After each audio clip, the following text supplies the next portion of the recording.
Hello friends, সবাই কেমন আছো? আশা করি ভালো আছো। প্রত্যেক বছর কেনাকাটা করার জন্য চাঁদপাড়া যাই, আর এবছরে কেনাকাটা করার জন্য ঠাকুরনগর, কারণ ঠাকুরনগরও পাইকারি মার্কেট বসে গেছে।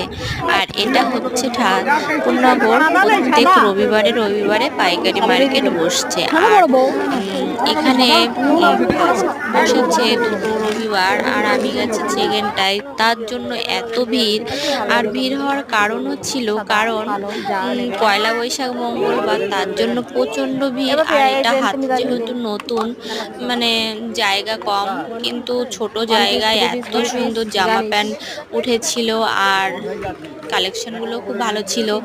আর যেহেতু অল্প জায়গায় আর উপরে তাঁবু দেওয়া, তার জন্য প্রচণ্ড গরম, যেটা না দেখলে বোঝা যাবে না। ভীষণ ভীষণ গরম ছিল সেদিন। আর তোমাদের কার কার এরকম পাইকারি মার্কেট পছন্দ? যদি কারোর ভালো লেগে থাকে তাহলে অবশ্যই ঠাকুরনগর পাইকারি মার্কেটে এসো কেনাকাটার জন্য। আর আমাদের আগে যেতাম চাঁদপাড়া কিংবা হাবড়া, মসলন্দপুর। আর চাঁদপাড়ায় বসতো আগে সোমবার, আর এখন এখানে হচ্ছে ঠাকুরনগর রবিবার। আর তোমাদের যদি কারোর ভালো লেগে থাকে অবশ্যই ঠাকুরনগর পাইকারি মার্কেটে এসো। আর কালেকশনগুলো খুবই সুন্দর ছিল। অবশ্যই তোমরা এসো।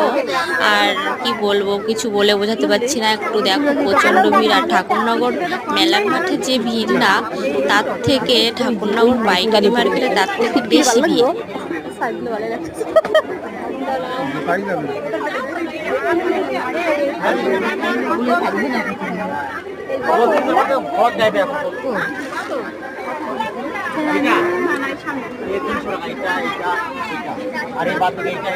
হ্যালো, বলছি কি এই অন্য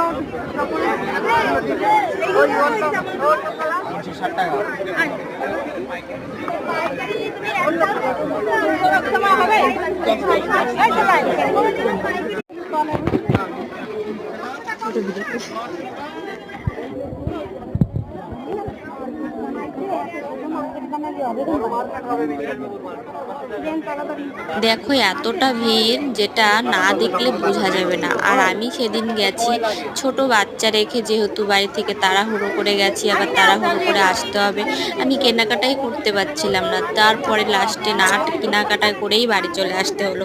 যাই হোক, আমার ভিডিও করাটা হয়েছে, এটাই আমার হয়েছে। এছাড়া আমি কিছু কেনাকাটা করতে পারিনি।